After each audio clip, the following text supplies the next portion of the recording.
Hey Cal kids, welcome to section 3.5, implicit differentiation. Okay, implicit differentiation works with what we call implicit functions. Up to this point, most Calc students have only worked with what we call explicit functions. Explicit functions is when one variable can be expressed explicitly in terms of the other variable. So explicit functions pass the vertical line test. VLT, vertical line test, and they can be written. For example, y is a function of x. So you can solve for one variable explicitly.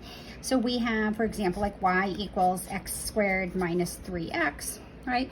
Or if we have x plus 4y equals 10, even though that's not written in function form, we can rewrite this in function form and we can get y equals negative 1/4 x minus 5/2 or plus 5/2, right? So we can write one variable explicitly in terms of others. Some functions, though, are defined by what we call an implicit relation. So this kind of is going against things that we might have talked about in previous math classes. Anytime there's a relation between two variables, we say that it's a function. Up to this point, we assumed functions were, when we were talking about functions, we were always referring to explicit functions. If we just use the word function, we are typically talking about explicit functions. If we're talking about a different kind of function, that is a relationship between two variables, but we cannot solve for one in terms of the other explicitly, then it's called an implicit function. So for example, if we had x squared plus y squared equals 9. This is a beautiful equation. It's the equation of a circle centered at the origin with radius 3. Definitely a relationship between x and y, but we cannot solve explicitly for y here. If we try to solve for y, we get y squared is 9 minus x squared. And then when we take the square root of both sides, now here's where things start to fall apart a little bit, because the square root of y squared is plus or minus y. So we really get two equations. We get y is equal to the square root of 9 minus x squared, or y is equal to the opposite of the square root of 9 minus x squared. So there's two parts to it. And when we draw this guy, it would be the upper part and it would be the lower part. It would be two separate explicit functions. So in this case, we could solve for y and get two explicit functions, but there are times that we can't even solve for y. But that being said, we don't need to solve for y to find rates of changes at points on this curve. Let's suppose I was standing right here and I wanted to know the steepness. Well, we've learned a whole bunch of tools through chapter 2 and chapter 3 to find rates of changes or derivatives of explicit functions. But implicitly, things get a little bit more challenging, because if I told you I'm standing at the point x equals 2, am I standing here or am I standing at the bottom of the curve? Clearly the slopes are very different. One is a positive slope, one is a negative slope.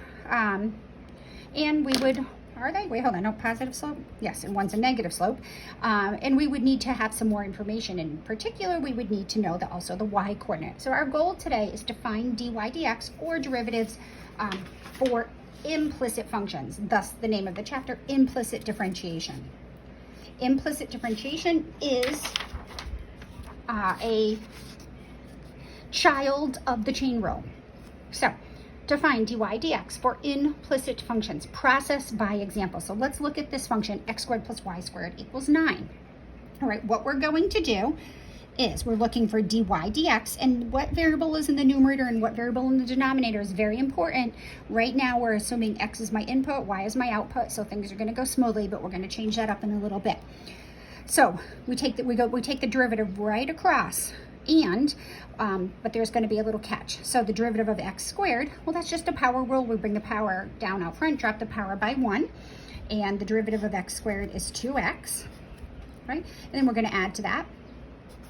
The derivative of y squared is 2y. Now here's the key. Anytime we take the derivative of the numerator variable, we have to tag on the differential dy dx. Because we're taking y and we're looking for the derivative of y with respect to x. So we're taking the derivative, we're bringing the power out front, leaving what's inside alone, and then taking the derivative of what's inside, which is dy dx. So anytime you take the derivative of the numerator variable, you have to tag on that differential dy dx. And then the derivative of 9 is just 0. So once we're at this point, we solve for dy dx. And now here's where your algebra skills are going to come into handy. So when we solve for dy dx, we want to get dy dx all by itself. We want to get this by itself, so I'm going to subtract 2x from both sides, and we get 2y dy dx equals negative 2x. Divide both sides by 2y. Because remember, we're isolating dy dx. We want to solve for dy dx. Those cancel. And we get dy dx is equal to negative x over y. So the derivative of the implicit function x squared plus y squared equals 9 is negative x over y. All right, let's take a look at what that means. Sorry, the fan on everything's blowing around here. So here is the function. The implicit function, x squared plus y squared equals 9. We just found that dy dx is equal to the opposite of x all over y. So now what this is telling me is the steepness at any point on this curve not only depends on the value of x, it also depends on the value of y. If we had an explicit function, there would only be one y coordinate for each x coordinate, but implicit functions don't necessarily have that relationship. So let's start at a really easy point. Let's look at the coordinates of this point right here in the circle. That's the coordinate 0, 3. So at 0, 3, how steep is it? Well, if you're walking along that curve, you can see that the steepness is 0. We're reaching the top of the hill, but let's look at our little template. Our template says that at 0, 3, it's the opposite of 0 over 3, which is 0. So the slope here is 0. All right, let's pick another point. What about this point right here? If x is 2, right? Well, if x is 2, we put 2 into the equation. We get 2 squared plus y squared is 9. And we subtract the 4, we get y squared is 5. So this is going to be square root of 5. But be careful, we're below the x-axis, so it's 2 negative square root of 5. So at the point 2 negative square root of 5 on the circle, the steepness is, well, it's the opposite of the x coordinate, which is 2, over the y coordinate, negative square root of 5. And we're going to clean that up. That's 2 square root of 5. The negatives cancel. Now, your book may not like the answer 2 over the square root of 5. It may be looking for you to rationalize. So when we rationalize the denominator, we're going to multiply the top and the bottom by the square root of 5. We get 2 square root of 5 over 5. So if you're standing right here, the steepness is 2 square root of 5 over 5. Let's check out this point right here. This is an interesting point. If you're standing right here, how steep do you think that is? What's the coordinates of that point? Well, the point is negative 3, 0. Right? So at negative 3, 0, right, the slope is, what's the opposite of the x coordinate? So it would be positive 3 over the y coordinate. And 3 over 0 is undefined. It's a vertical line. So the slope of the line tangent to the curve right here is vertical.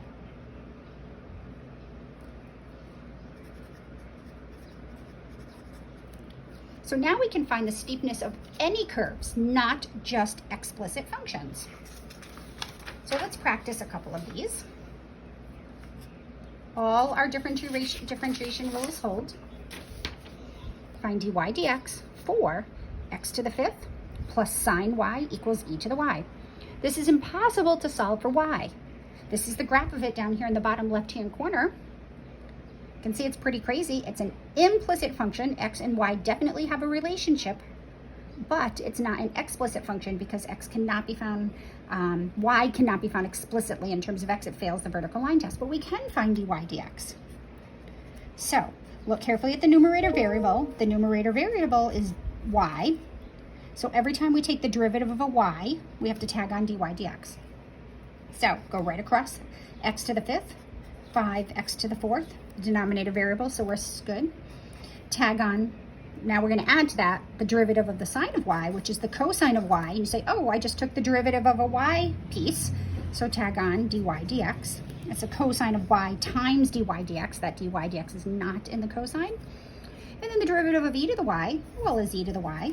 And we just took the derivative of y, so we tag on dy dx. So this gets a little bit more challenging. We have to solve for dy dx. Now notice dy dx occurs in multiple places. So again, this is where your algebra skills come handy. What I do is I take any term that has a dy dx and keep it on one side of the equation. If it does not have a dy dx, I leave it on the other side. So I'm going to subtract cosine y dy dx from both sides. The whole point of doing that now is that because both of these terms contain a dy dx, I can factor out dy dx, and I can turn two dy dx's into one dy dx. Now I can divide out this piece right here, because remember we're trying to get this by itself. We're going to divide by e to the y minus the cosine of y. And then we're going to clean it up, and we're going to conclude the derivative at any point is 5 times the x coordinate to the 4th power, all over e to the y coordinate minus the cosine of the y coordinate. All right, so we would have to know, like specifically, would have to use like a calculator, maybe the trace function, to find a specific point. So if we knew the coordinates of that point right there, we knew the x coordinate and the y coordinate, then we could plug in the x coordinate and the y coordinate and find out how steep the curve is at that point right there. All right, pretty cool. All right, where you need to be careful is when we have variables other than x or y. So the key is to focus on the numerator. So if we're looking for dA dB for a cubed b plus secant b plus 4a squared, the numerator variable is a. So anytime we take the derivative of an a term, we have to tag on dA dB. If we take a derivative of something that's just b, then we can leave it alone. So that's one trick, one thing you have to look out for. 4, whoops, sorry, equals 4 plus a squared. There's my 4 plus a squared. So I'm going to work on the right side for a minute, because the left side's going to get a little complicated. The derivative of 4 is going to be 0. The derivative of a squared, well, it's an a term, so the derivative of a squared is 2a, but anytime we take the derivative of an a, we're going to tag on dA dB. All right, and I'm going right to left here, only because that first term's a little complicated. I'm going to take the derivative of the secant, and the derivative of the secant of b is the secant of b tangent of b. And notice it's the derivative of the denominator term variable, not the numerator, so it's just going to be that. All right. Now, be super careful here. If you read this out loud, this is a cubed times b. We have a product here. Whenever we have a product, we have to apply the product rule. We may not just take the derivative of the first term times the derivative of the second term. It's not true. So be sure to use the product rule.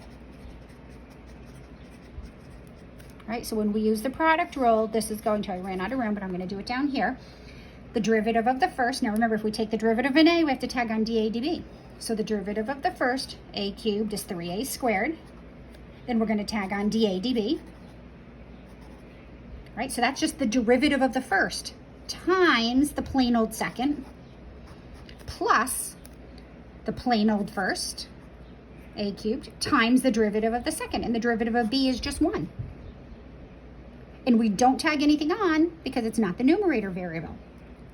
So let's clean this up a little bit. We have 3a squared dA dB times b plus a cubed plus the secant of b tangent of b equals 2a dA dB. So now we want to solve for dA dB. So we get everything with a dA dB on one side, and if it does not have a dA dB, we're going to leave it on the other. So I'm going to move, well, seeing we have these two terms here and that one here, it makes sense just to move that one term over. So this becomes a cubed plus secant of b tangent of b equals 2a dA dB minus 3a squared dA dB times b. And the whole point of putting all the dA dB terms together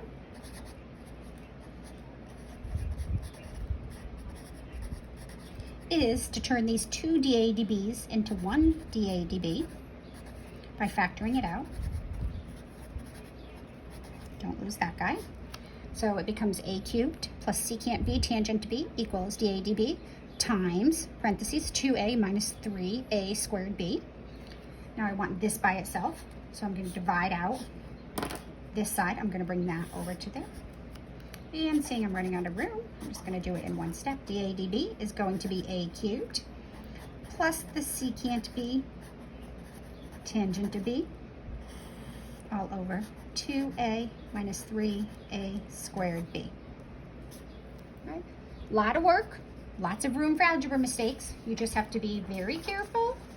Take the steps slowly. All right? So practice those, zoom in with questions, but you know what the key here is just take your time. Remember to focus on the numerator variable. If you take the derivative of the numerator variable, you have to tag on the differential d numerator d variable. And just take your time and go slow. Right now we're going to use this implicit differentiation to help us find some derivatives of other functions. So inverse trig functions. Inverse trig functions tend to mess people up. Be super careful. This notation is a little bit abusive in mathematics. Inverse sine is not 1 over the sine. This is equivalent to, remember the inverse sine, maybe you've seen it this way, is the arc sine. And the inverse sine of x means that the sine of y equals x. So for example, let's say the sine of pi over 4 is equal to the square root of 2 over 2. So then we would say the inverse sine of the square root of 2 over 2 is equal to pi over 4. Right? We have to be careful because there's infinitely many angles whose sine is square root of 2 over 2, like for example 3 pi over 4. So why didn't I do 3 pi over 4? Well, there's also this restriction that the angle we are looking for is in between 90 degrees and negative 90 degrees. In order to have an inverse, the function has to be 1-to-1. So the angle we're looking for has to be in the first or fourth quadrant, not passing through the others. So for example, let's suppose I said, what is the inverse sine of negative 1/2? Well, we're looking for an angle whose sine is negative 1/2. Well, there's infinitely many angles whose sine is negative 1/2. But we need to look for the angle in the first or fourth quadrant. Has to be in the fourth quadrant. So negative 1/2 would be 30 degrees. So negative pi over 6. So the inverse sine of negative 1/2 would be negative 30 degrees. Inverse cosine of x means that the cosine of the angle is equal to x. And in this case, the angle we're looking for has to be in the first or second quadrant, not passing through the others. So for example, if we know that the cosine of 0 is pi over 2, then the inverse cosine, nope, sorry, I messed that up. I wanted to say the cosine of pi over 2 is 0, then the inverse cosine of 0 is pi over 2. If I asked you what is the inverse cosine of square root of 3 over 2, we are looking for an angle in the first or second quadrant whose cosine is the square root of 3 over 2. And what angle has cosine square root of 3 over 2? My thought is pi over 6, 30 degrees, right? So 30 degrees. So the inverse cosine of a number is an angle, and that angle has to be in the first and second quadrant. Lastly, inverse tangent of x means that the tangent of y is equal to x, and the angle we're looking for has to be in the first or fourth quadrant. So tangent follows the rules of the sine. So if I said, what's the inverse tangent of negative 1? Well, we're looking for an angle whose tangent is negative 1, but falls in the first or fourth quadrant. And that angle would be down here. It would be negative 45 degrees or negative pi over 4. So that's just a refresher. My expectation is you have worked with inverse trig functions.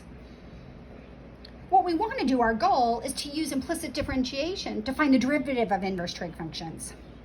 So ready for this? Ready? Hold on. The derivative of, I want to find dy dx. Now notice this is an explicit function, but the derivative is not obvious. And we really do not want to use a limit definition of the derivative here. It would be very, very horrible algebraically to do. So what we're going to do is if y equals the inverse sine of x, then it's true that the sine of y equals x. We're looking for dy dx. Now, just by rewriting y equals the inverse sine of x equivalently as the sine of y equals x, we now know the derivative of the sine of y, and we know the derivative of x. So we can just take the derivatives directly, keeping the rules of implicit differentiation in mind. The derivative of the sine of y is the cosine of y, but that's my numerator variable, so I tag on dy dx. And the derivative of x is just 1. That's it, just 1. Right? So now we can solve for dy dx is 1 over the cosine of y. All right, now I wish we could just leave it like that, but because we started out with an explicit function, we turned it into an implicit function, but we want our result back in terms explicitly y in terms of x. So in other words, we started with just x's over here. I want just x's over here.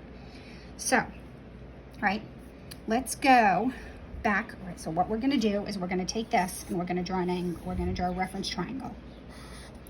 So if the sine of y is an angle, the sine of y equals x. So this is an angle, right? And x is equivalent to x over 1. So I can put this angle y in here. The opposite side is x. The hypotenuse is 1. And then I can use Pythagorean Theorem right here and get, well, the Pythagorean Theorem tells me this side squared plus that side squared equals 1. So let's call this a. We get a squared plus x squared equals 1 squared, or a is equal to the square root of 1 minus x squared. So this side is 1 minus x squared. I'm no longer going to call it a. So now what I want to do is replace the cosine of y. Well, here's my angle cosine. Here's my angle, and the cosine of that angle is the adjacent over the hypotenuse. So this is the square root of 1 minus y squared all over 1. Nope, 1 minus x squared. Don't change the variable. So we have, therefore, dy dx is equal to 1 over the square root of 1 minus x squared. Woo! So that's the derivative of the inverse sine function. So pretty cool that we start with an inverse trig function and its derivative doesn't involve trig functions at all. So that's the proof of the derivative of the inverse sine. That being said, you can and should be able to, after a calculus class, be able to derive all of the trig functions, inverse trig functions derivative. So the derivative of the inverse sine is 1 over the square root of 1 minus x squared. The derivative of the inverse cosine can be found the same way. And it's very similar to the derivative of the inverse sine, but it's negative 1 over 1, the square root of 1 minus x squared. And the derivative of the inverse tangent is 1 over 1 plus x squared. So the denominator. So you definitely should memorize these. Good calculus students know the derivative of their inverse trig functions, especially if you are moving on to Calc 2, right?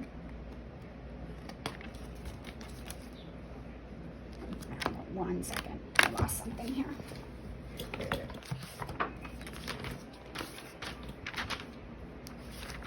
Right, so the derivative of these three guys, I'm really embarrassed I didn't write them down. But give me 1 second, because we have cool tables that tell us these things. I don't even remember these, so I'm not going to expect you to, but I'm going to write them down anyway. Let's see. Whoops. Faux pas on my part. Let's see. Let's do. Oh my goodness.